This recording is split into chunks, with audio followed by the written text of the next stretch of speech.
Well, I'm a consultant neurologist, clinical neurologist. I'm started out in ordinary clinical practice and therefore used IgGs quite a lot for neurological conditions. And of course the use of IgGs in neurology has expanded greatly over the years. That's really my background.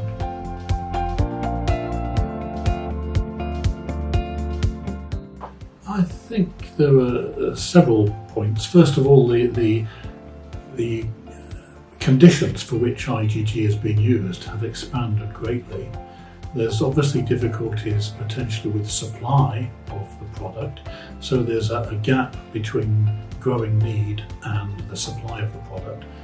And I think at the same time there's a lot of variation in the use of IgGs across different countries and even within countries, and there are arguments for obviously trying to rationalise that use and also make sure that everybody has reasonable access to it at the point of need.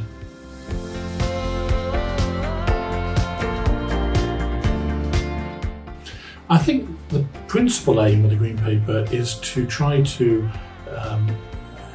bring to awareness the need for IgGs and to try to define a framework for the rational use of IgGs, how to decide for which conditions they might be used.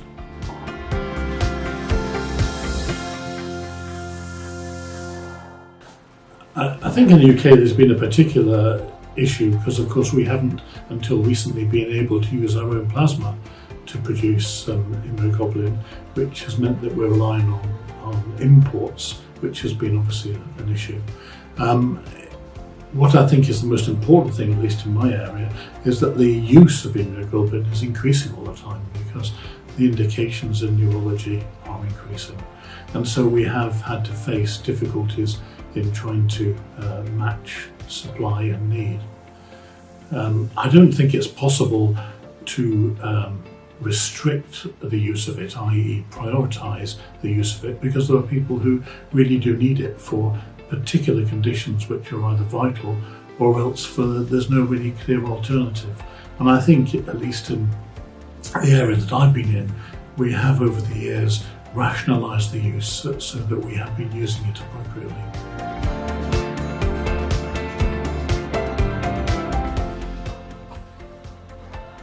Obviously, I think awareness about the need for plasma is critical because at least in my understanding in the United Kingdom, a lot of plasma, most of it, is derived from blood donations rather than specifically plasma donations. And I think the general population do need to be more aware of the need for plasma. And because of the increasing need, it seems to me that blood donations are not going to supply what we need, and therefore we do have to look at other arrangements. In terms of whether they're private or public, I think that's potentially a difficult area, and it's probably going to be different from country to country. Some countries will be much more in the need of probably using private supply, and in some countries it may be more acceptable.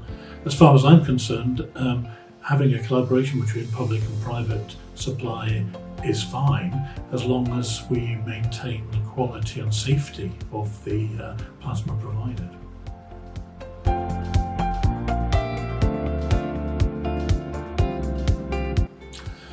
I think the key things are to really define that there is a genuine need for plasma that exceeds its present supply, and that we have to try to do everything that we can to increase the supply of plasma. And secondly, that we, in the paper, provide a framework which is a very useful framework for judging the use of plasma. I think those, to my mind, are the two most important things.